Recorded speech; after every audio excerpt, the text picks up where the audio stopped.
할렐루야. 자, 한번 제목을 한번 따라 하시겠습니까? 주님을 감동시키는 비결. 다시 한번 따라 합시다. 주님을 감동시키는 비결. 처음에 전도를 받고 교회에 나가서 예수님을 믿게 되면, 예수님을 영접하고 물과 성령으로 거듭나면 그 사람은 천국 갑니다. 그러나 우리가 천국 가는 것이 전부가 아니잖아요. 이 땅에 사는 동안 많은 일들이 있을 수 있습니다. 이 땅에 사는 동안 믿음 생활이 참으로 행복하고 정말 복된 삶이 되기 위해서는 성령님의 인도하심을 받아야 합니다. 근데 성령께서 우리를 인도하실 때는 아무에게나 아무렇게나 인도하시고 역사하시지 않습니다. 성령께서 감동하실 때, 그때 우리의 삶을 인도하시는 겁니다. 그래서 우리의 믿음 생활을 한마디로 말할 수는 없지만 성령을 감동시키는 것이 신앙생활이다, 이렇게 말할 수 있습니다. 다시 말씀드리면 성령님을 감동시키는 것이 참으로 복된 신앙생활이다, 그렇게 말할 수 있습니다. 여러분, 오늘 말씀을 여기에 딱 초점을 맞추시고 들으시면 큰 은혜와 복이 될 줄 믿습니다. 이 시대를 여러 가지로 규정할 수 있습니다. 예를 들면 스피드 시대다, 모바일 시대다, 과학 시대다, 그렇게 말합니다. 그러나 이 시대는요, 무엇보다도 감동의 시대입니다. 고객 감동, 이런 말들을 많이 쓰잖아요, 그죠? 감동을 받은 사람은요, 감동을 시키는 사람에게 뭘 주느냐? 주는 게 있어요. 마음을 이렇게 줍니다. 그렇죠? 한 남자가 사랑하는 여자에게 이렇게 말합니다. 내가 어제 한강 다리를 지나가다가 100원짜리 동전 하나를 한강물에 빠뜨렸다. 그런데 내가 그 동전을 찾을 때까지 내가 당신을 사랑할 거야. 어때요? 100원짜리 동전 찾을 수 있을까요? 못 찾아요. 계속 흘러갈 텐데. 그러니까 내가 너를 영원히 사랑할 거다, 이 말이잖아요. 그 말을 들은 여자가 얼마나 감동하겠어요, 그죠? 그러면 이 여자가 남자에게 뭘 주겠어요? 마음을 주는 거죠. 마음 얻으면 다 얻었잖아요.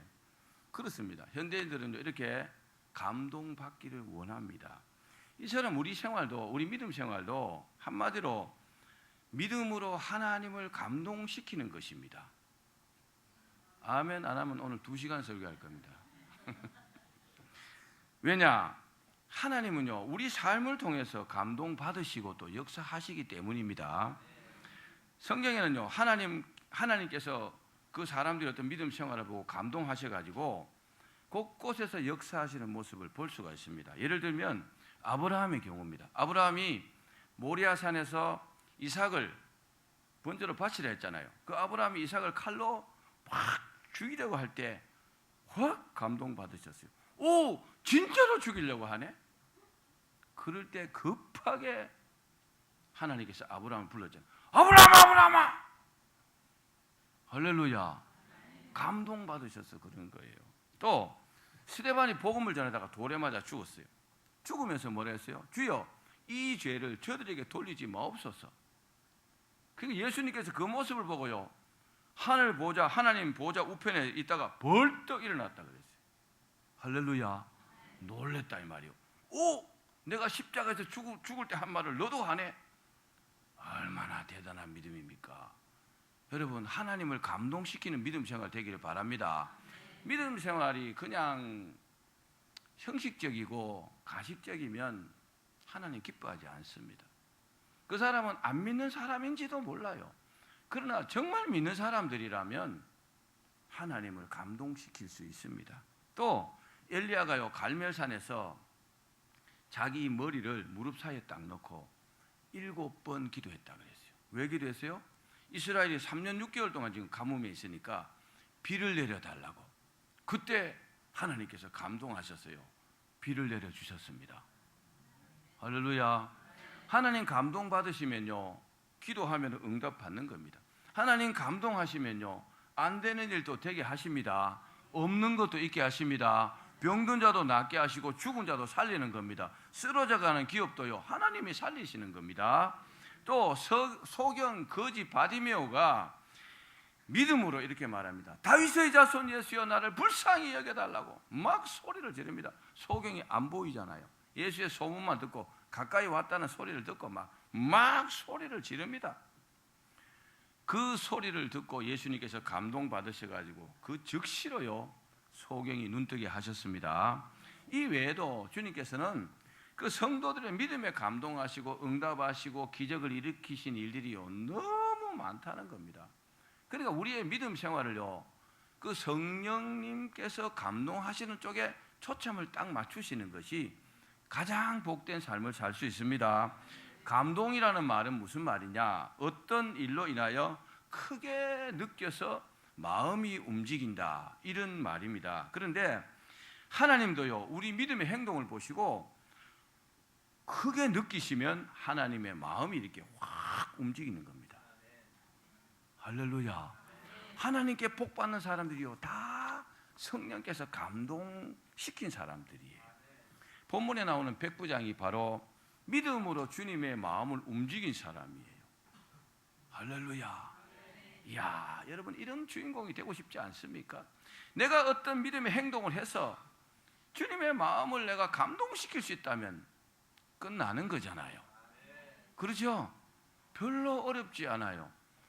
여러분 이 설교를 들으시고요 딱 이대로 한번 해보시라고요. 안 되지 않습니다. 반드시 성공할 수 있습니다. 로마가 이스라엘을 그 지배할 당시에 백부장의 하인이 병들어 이제 죽게 되었습니다. 그동안 백부장은 이 하인을 살리기 위해서요 백방으로 애를 썼겠죠. 그런데 다 소용이 없었어요. 이제 하인은 이제 죽어야 됩니다. 그런데 그때 백부장에게 기쁜 소식이 들려왔습니다. 예수님이라는 분이 예수님께서 하시면 이 백부장의 하인의 병이 나을 수 있다. 그래서 백부장은요 그 소식을 그 소문을 그대로 받고 그대로 믿었습니다. 그래서 어떻게 했냐? 예수님이 주변에 왔다는 소식을 듣고 유대인 장로들을 몇 명 이렇게 보냈어요. 그리고 우리 하인을 좀 고쳐달라고 예수님께 부탁을 했습니다. 그 부탁을 이렇게 듣고 예수님께서 보니까 이 백부장이 속된 말로 좀 싸가지가 있는 사람이거든요. 왜? 이 사람이 이방인이지만 유대인들을 위해서 한 게 많아요. 그래서요 그래 가자, 내가 가서 고쳐주겠다. 그래서 주변까지 갔습니다. 근데 그 소식을 들은 백부장이 다른 사람들, 친한 사람들 보내가지고 예수님께 뭐라고 하느냐? 주여, 제 집에 들어오는 것을 내가 감당하지 못하겠습니다. 그러니 말씀으로만 하옵소서. 그러면 내 종이 낫겠나이다. 할렐루야. 이 대단한 믿음이죠. 이 말을 들은 예수님께서요 크게 마음에 감동했어요. 그래서 뭐라고 합니까? 내가 이스라엘 중에서도, 이방인들이 아니고 이 사람은 지금 이방인이에요. 이스라엘 믿는 사람들 중에서도 이만한 믿음을 보지 못했다. 크게 감동받았다는 말이잖아요. 그렇죠? 그리고요 그 순간 그 백부장의 하인이요 병이 깨끗이 치료가 되었습니다. 주님께서 감동받으면 끝나는 겁니다. 그렇습니다. 이처럼 주님께서 감동받으시면 그 어떤 어려운 일도요 다 해결되는 줄로 믿기를 바랍니다. 그 믿음 생활을 건성건성 하시면 얻는 게 별로 없는데, 주님을 감동시키는 이런 믿음을 가진 사람들은요 날마다 축복이요. 넘어져도 어디 넘어질까요? 넘어져도 과일이 많은 곳에 넘어져요. 뒤로 넘어졌는데 5만 원짜리가 가득 있어요. 자, 농담입니다. 그러면 우리가 어떻게 하면 주님을 감동시킬 수 있을까요? 어떻게 하면 될까요? 그죠? 감동을 시켜야 하는데 어떻게 하면 감동시킬 수 있을까요? 오늘 말씀을 잘 듣고 여러분이 주인공이 되기를 바랍니다. 몇 가지로 말씀드리겠습니다. 첫 번째는 한번 따라합시다. 믿음으로 주님을 감동시킬 수 있다. 자, 믿음으로 주님을 감동시킬 수 있어요. 주님께서는 믿음 아니면은 받지 않을 수 있습니다. 백부장의 믿음이 어떠했습니까? 오늘 이 백부장이 믿음으로 주님을 감동시켰어요. 백부장의 믿음이 어떤 믿음이었습니까? 백부장의 믿음이 어떠했길래 주님을 감동시킬 수 있었습니까? 우리 5절을 한번 읽어봅시다. 이 프로젝트 보시고 시작. 그가 우리 민족을 사랑하고 또한 우리를 위하여 회당을 지었나이다 하니, 사람들의 말이요, 사람들의 평가가 백부장이 이런 사람이라고 예수님께 말씀드리고 있습니다. 물론 사람들이 이렇게 말하지 않아도 예수님은 다 아실 수 있습니다. 여러분, 하나님이 여러분을 인정하는 것도 중요하지만 사람들의 평가가 굉장히 중요한 줄로 믿기를 바랍니다. 아, 그 사람 참 좋은 사람이다. 좋은 사람이다. 아, 그 사람 참 못 쓰겠더라. 그 사람 못 쓰는 사람이에요. 근데 이 백부장이 평소의 행동이요, 평소의 믿음이 굉장히 하나님 보시기에도 사람들 보기에 좋았다는 말입니다. 백부장은요, 로마 사람임에도 불구하고 유대인들을 사랑하고 또 회당까지 지어줬어요. 회당이라면 요즘 교회를 말하는 겁니다. 교회 같은 것을 말합니다. 그런 것을요, 이 백부장이 지어줬다는 겁니다. 또 백부장은요, 그 하인이 자기 집에 있었지만은 주님께서 말씀만 하셔도 하인의 병이 낫겠다고. 저도 믿음 생활하면서 전화로 사람들이 기도해 주는 경우가 많이 있어요. 근데 어떤 사람들은요, 꼭 자기 집에 와갖고 자기가 제 앞에 와서 안수기도 받고 병이 낫는다고 이렇게 믿어요. 근데 어떤 사람들은요, 아이고 목사님 힘든데 오실 게 무엇입니까? 전화로 기도하시면 되지요. 믿음이 다르죠? 다른 겁니다. 목사님 기도만 해 주십시오. 이런 분들도 있습니다. 예수님께서 아마 그렇게 느끼셨던 것 같아요. 백부장의 이런 믿음을 보시고 예수님께서 놀라워하셨습니다. 그리고 이렇게 말씀했습니다. 누가복음 7장 9절입니다. 시작. 예수께서 들으시고 그를 놀랍게 여겨 돌이키사 따르는 무리에게 이르시되 내가 너희에게 이르노니 이스라엘 중에서도 이만한 믿음은 만나보지 못하였노라 하시더라. 왜 주님께서 이렇게 말씀하실까요? 감동하신 겁니다. 감격하신 겁니다. 이야, 믿음 좋다. 이야, 믿음이 대단하다. 그런 말이잖아요. 여러분, 성경을 자세히 보면 주님은요, 큰 믿음에 감동하신다는 것을 볼 수 있습니다. 큰 믿음의 행동을 할 때요, 주님께서 감격하십니다. 그렇습니다. 백부장의 믿음은 주님을 감동시켰고 큰 복을 받아갖고 죽어야 될 하인이요 고침을 받았습니다. 믿으십시오. 사랑하는 여러분, 우리도 우리의 믿음이 큰 믿음이기를 바랍니다. 알렉산더 대왕이 세계를 이제 정복했어요. 세계를 다 정복하고 난 이후에 공을 세운 신하들을 쫙 불러 모아놓고 그 땅들을 이렇게 분배를 하는 겁니다. 땅을 이렇게 나눠줍니다. 이집트, 시리아, 마케도니아 그런 지역들을 막 이렇게 나눠주는데 그 중에 리시마쿠스라는 장군이 있었습니다. 이 사람은 알렉산더 대왕과 별로 많이 친하지 못했던가 봐요. 한참 땅을 나눠주다가 왕이 생각이 나가지고 어이 리시마쿠스, 그대는 어떤 땅을 원하는가? 내가 어떤 땅을 자네에게 주면 좋겠는가? 왕이 그렇게 물었어요.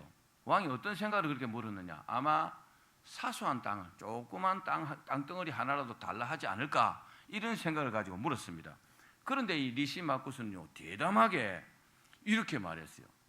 대왕이시여, 저에게 저 소아시아 전체 지역을 저에게 주십시오. 그러니까 사람들이 깜짝 놀랐어요. 왕도 깜짝 놀랐습니다. 그래서 왕도 너무 놀래가지고 물었어요. 리시마쿠스, 그대는 내가 자네에게 그 소아시아 땅 전체를 줄 것이라고 믿는가? 그렇게 물었어요. 여러분, 우리 믿음 생활이요, 요 포인트가 굉장히 중요한 겁니다. 그렇게 물었을 때 죄송합니다 그러면 안 됩니다. 뭐라고 말해야 될까요? 리시마쿠스 이렇게 말했어요. 그렇습니다. 폐하께서 세계를 정복하신 대왕이신데 이 정도는 안 주시겠습니까? 한번 따라합시다. 이 정도는 안 주시겠습니까? 그래도 쬐끔하게 구하지 말고 내 입을 열라 내가 채우리라. 네 입을 크게 열라 내가 채우리라 그랬잖아요.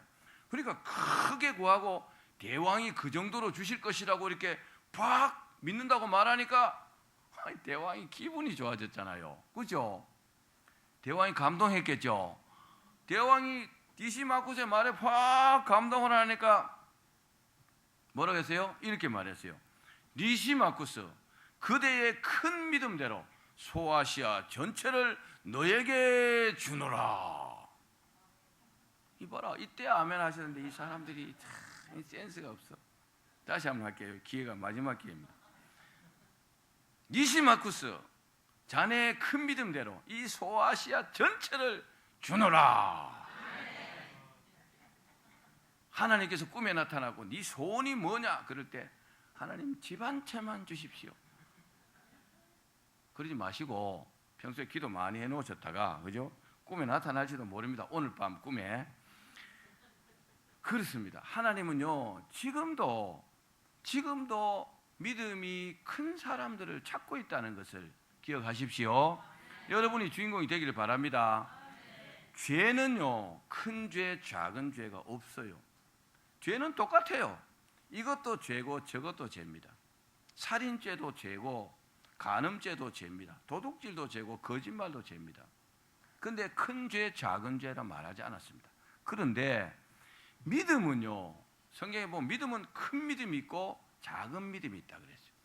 겨자씨 만한 작은 믿음도 있고 산을 옮길 만한 큰 믿음도 있다 그랬어요. 우리의 믿음이 주님을 감동시키는 큰 믿음이 된다면 주님께서 감동하실 줄 믿습니다. 성령께서 감동하시고 막 역사하시는 거죠. 두 번째는 따라합시다. 진실한 회개가 주님을 감동시킨다. 제가 성령 충만 집회를 이래 하면 꼭 회개를 시킵니다. 회개를 시킬 때 꼭 이렇게 말합니다. 여러분의 눈에 눈물이 나지 않으면 다 거짓말입니다. 그렇잖아요. 진실된 회개를 하는데 눈물이 안 난다. 그 사람 회개 안 한 거죠. 이게 어떤 외적인 표시이지만 그런데요 진심으로 회개한다면 지난 여름 성경학교 때 회개한 우리 종민이처럼 울음을 그칠 수가 없어요. 아무리 달래도요 엉엉 울어가지고 그 어린 7살짜리가 말이에요. 여러분 진실된 회개를 하셔야 합니다. 자, 우리 로마서 3장 10절에서 12절 말씀을 같이 읽겠습니다. 시작. 기록된 바 의인은 없나니 하나도 없으며 깨닫는 자도 없고 하나님을 찾는 자도 없고 다 치우쳐 함께 무익하게 되고 선을 행하는 자는 없나니 하나도 없도다. 우리가 이 땅에서 아무리 선하게 살려고 해도 하나님 앞에서는 모두가 죄인입니다. 죄인 몇 명 없네. 하나님 앞에서는 다 죄인이라고 믿으십시오. 이 땅에 사는 동안 이 생각을 잊어버리시면 안 돼요. 그래도 우리는 죄인이지만 하나님 앞에 회개한 용서받은 죄인들이죠. 그래도 계속적으로 죄를 짓습니다. 그래서 천국 가는 날까지 계속 회개하셔야 합니다. 그렇기 때문에 우리는 늘 기도할 때마다 회개 기도를 하셔야 합니다. 만약에 여러분들 마음속에 그렇지는 않겠지만 목사님 저는요 회개하고 예수님을 영접한 사람인데 제가 무슨 죄가 있어요? 이렇게 말하면 교만한 겁니다. 교만한 겁니다. 항상 하나님 앞에 나와서 기도할 때 회개 기도부터 해야 합니다. 하나님과 우리 사이를 가로막고 있는 게 있어요. 하나님께서 우리에게 언제나 잘 되게 해주시고 복을 주시라고 하고 이렇게 하시는데 가로막고 있는 게 뭐냐? 바로 죄입니다. 그 죄가 우리 사이를 딱 하나님과 우리 사이를 가로막고 있는데 이 장벽을 무너뜨릴 수 있는 비법이 뭐냐? 진실된 회개입니다. 회개하면요 장벽이 싹 없어져 버려요. 그래서 하나님과 우리가 소통하는 거예요. 성령으로 교통하고 교제하는 겁니다. 그렇습니다. 이처럼 진실된 기도는요, 진실된 회개 기도는 가장 잘하는 기도입니다. 여러분 이런 기도를 하시기를 바랍니다. 한국교회 부흥은 1907년 평양의 장대현 교회에서 시작이 되었습니다. 그때 길선주 목사님께서 그 부흥회를 이렇게 인도하고 있었습니다. 매일 한 1,500명 정도의 사람들이 이렇게 모였는데 그 목사님께서 아무리 열정적으로 설교하고 막 말씀을 증거해도 한 사람도 회개하거나 감동받는 사람이 없었다고 합니다. 목사님께서 하도 답답해갖고 목사가 이렇게 예배를 인도하면요 누가 말씀을 듣는지 누가 말씀을 안 듣는지 누가 잠이 오는지 감동을 크게 받는지 다 이렇게 알 수 있어요. 뭐 100% 다 모르지만 그래도 어렴풋하게 다 이렇게 알 수 있습니다. 목사님께서 집회가 끝나고 다 끝난 건 아니지만 한 번 집회가 끝나고 하나님 앞에 엎드렸어요. 그리고 막 회개하면서 기도했습니다. 이렇게 말했대요. 하나님 아버지 저를 버리셨습니까? 왜 이렇게 부르짖고 기도하고 이렇게 말씀을 전해도 성령께서 역사하지 않는 겁니까? 왜 응답이 없습니까? 하면서 막 통곡을 했대요. 그러니까 하나님께서 그의 마음 가운데 이렇게 말씀하시더래요. 네가 사기쳤던 죄를 회개하라. 목사님에게 길선주 목사야, 네가 사기쳤던 죄에 대해서 회개하라 그러시더래요. 그래서 깜짝 놀래갖고 막 기도해봤대요. 내가 어떤 사기를 쳤는가? 그래도 참 진실한 목사님이었을 텐데, 그죠? 근데 막 기도하는데 한 가지 생각이 딱 난 거죠. 어떤 생각이 났나? 자기 친구가 죽었는데 그 친구가 죽으면서 이 돈을 자기 부인에게 전해달라고 이렇게 했대요. 근데 그 중에서 일부를 인마이 포켓한 겁니다. 전부 다는 아니고 양심은 좀 있었던 것 같아요. 일부를 이렇게 착복한 것이 딱 기도하는 중에 생각이 났더래요. 목사님께서 그 죄를 깨닫고 막 회개했어요. 그래서 그 다음 집회 때 강대상이 딱 서갖고 그 사기쳤던 죄에 대해서 공개적으로 말했어요. 여러분, 죄를 회개하는 사람은 이래야 합니다. 꼭꼭 숨기고 하나님 앞에 기도할 때 주님 아시죠? 잘못했습니다. 용서해 주십시오. 다른 사람 알지 않게 해주십시오. 이거 별로 잘하는 거 아닙니다. 공개적으로 잘못했다고 말했어요. 그리고요, 그 강대상에서 막 펑펑 울었습니다. 그러니까 그 회개 기도가요, 주님의 마음을 감동시켰겠죠. 할렐루야. 용감하잖아요. 그죠? 그러니까 성도들이 그게 어필이 됐어요. 성도들에게 전해진 거죠. 그러니까 그 자리가 막 울음바다가 되었어요. 여러분, 죄 짓지 않은 사람이 누가 있습니까? 근데 복받지 못하는 사람은 너무 많습니다. 왜 그럴까요? 회개하지 않기 때문에. 죄가 막 어마어마하게 많은데도 회개하지 않는 겁니다. 왜요? 알량한 자존심 때문에, 체면 때문에, 그걸 숨기고 싶어가지고 회개하지 않는 겁니다. 그러니까 성령께서 역사하지 않는 거죠. 목사님은 이튿날 착복한 돈을 가지고 그 친구 아내를 찾아가서 돌려줬어요. 우리 앉아있는 우리 누님도 옛날에 그런 이야기 하더라고요. 기도하다가 옛날에 떼먹은 거 있어서 생각나갖고 갚았다고 그런 얘기 하더라고요. 제가 이 말씀을 준비하면서 야, 참 훌륭하다. 참 훌륭하신 분이에요. 여러분도 그러십시오. 꼭 그래야 합니다. 왜? 그러면 성령께서 역사하실 것이기 때문에. 아이고 뭐 감동 주셔도 뭐 아이고 어떻게 다 지나가니 그걸 어떻게 뭐 하란 말입니까? 그럼 성령님 역사하지 않은 겁니다. 그러니까요, 성도들이 너도 나도 일어나고 막 자기의 죄를 자백하고 고백하고 막 펑펑 울고 자기들의 허물들을 막 갚아 나가기 시작했어요. 여러분, 옛날에 믿지 않는 사람들은요, 사람의 눈만 속이면 된다 이렇게 생각하고 삽니다. 그런데요, 자기 자신하고 하나님은 속일 수 없잖아요. 진심으로 회개하면요 바르게 살게 되었습니다. 어떻게 했을까요? 도둑질한 사람들은 도둑질한 그것을 가져다가 도로 갚았어요.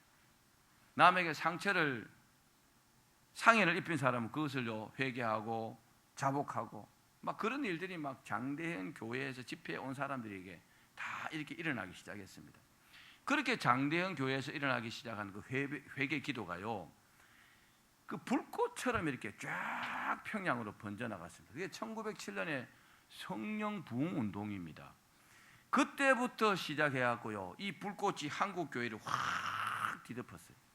그래서 한국 교회가 부흥된 겁니다. 한국 교회가 특별한 부흥이요, 바로 1907년에 평양 장대현 교회에 성령에 충만한 이 부흥 운동이 여기까지 전해진 겁니다. 여러분 가운데 성령 충만하신 분들은요, 그 성령의 충만함이 여러분에게까지 전달된 것입니다. 사랑하는 여러분, 이처럼요 진실된 회개가 주님의 마음을 감동시킵니다. 진심으로 회개해야 합니다. 그 회개를 받으신 주님께서 반드시 응답하시는 겁니다. 할렐루야. 마지막 세 번째입니다. 따라합시다. 전적인 헌신과 충성은 주님을 감동시킵니다. 여러분, 헌신을 해도 전적으로 하십시오. 그냥 하는 듯 안 하는 듯 이렇게 대강대강 하면 성령께서 감동받지 않습니다. 성령께서 실망하실지도 모릅니다. 전적으로 하는 것이 중요합니다. 본문의 이 백부장은요 이방인입니다. 그렇죠? 이스라엘 사람이 아니에요. 그럼에도 불구하고 유대인들을 사랑하고 회당까지 지어줬잖아요. 교회까지 지어줬잖아요. 대단한 헌신을 한 겁니다. 여러분 마음에 감동이 되시면요, 교회를 지으십시오. 최고의 헌신을 한 겁니다. 아멘 하는 사람들 전부 다 한 개씩 지으면 수십 개 지을 수 있을 것 같아요. 이야, 감사합니다. 자, 그런데 이 백부장의 헌신에 예수님께서 감동하신 겁니다. 이야, 대단하구만. 물론 이보다 몇백 배, 몇천 배 더 헌신하고도 저주받은 사람이 있습니다. 누굴까요? 바로 헤롯 왕입니다. 헤롯 왕이요, 예루살렘 성전을 지었어요. 몇 년 동안요? 46년 동안. 우와, 대단하잖아요, 그죠? 스룹바벨 성전으로부터 솔로몬 성전으로 쭉, 솔로몬 성전, 스룹바벨 성전, 예루살렘 성전 내려왔죠.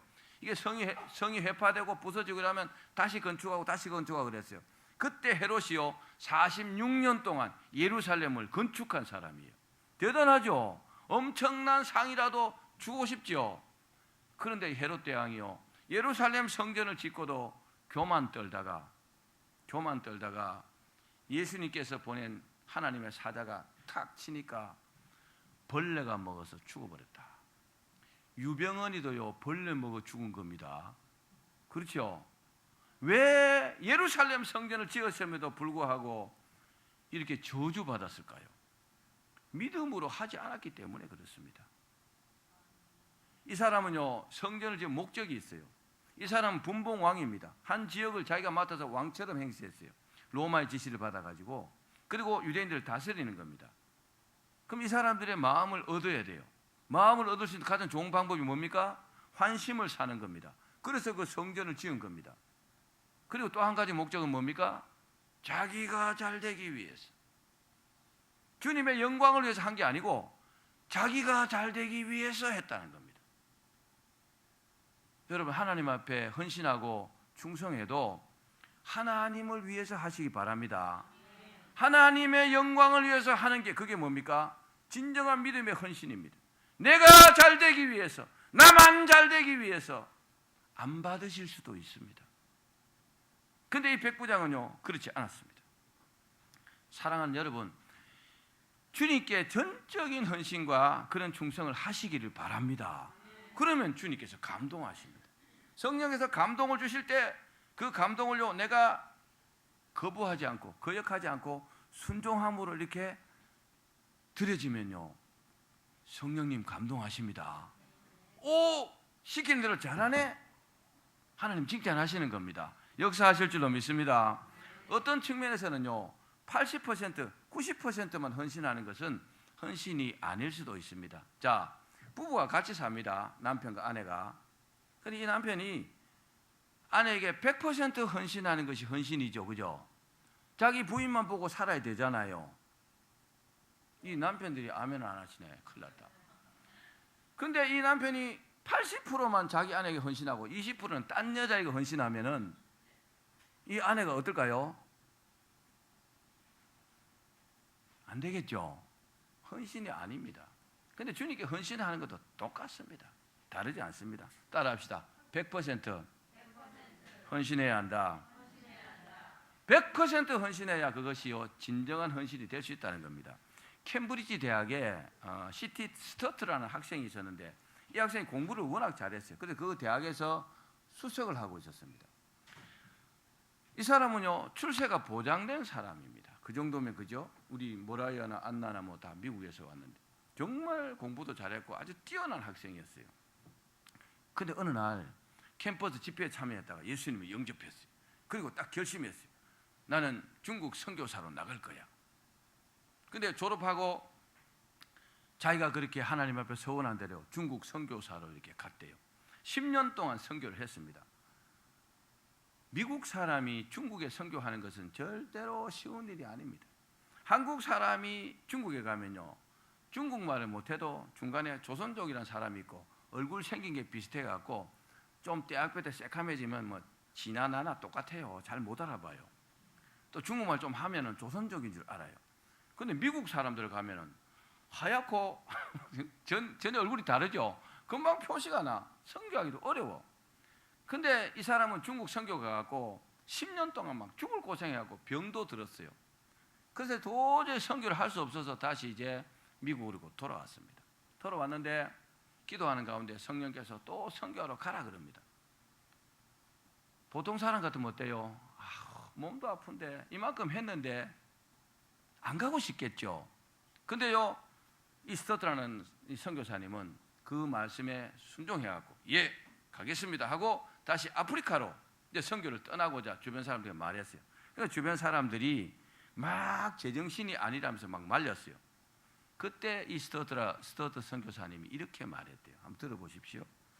예수님께서 나를 구원하시기 위해서 십자가에 죽으신 것이 사실인데 나를 구원하시기 위해서 죽기까지 하셨는데 내가 주님을 위해서 이거 선교 좀 하는 이 희생, 이게 지나친 희생일 수가 있는가?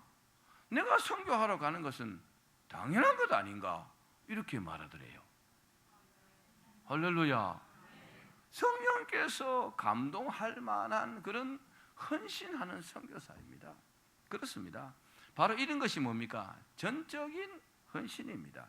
이런 헌신이요, 주님을 감동시킵니다. 이런 사람은요, 안 될 수가 없어요. 이런 사람은요, 주님께 쓰임받지 않을 수 없어요. 이런 사람은요, 복받지 않을 수 없습니다.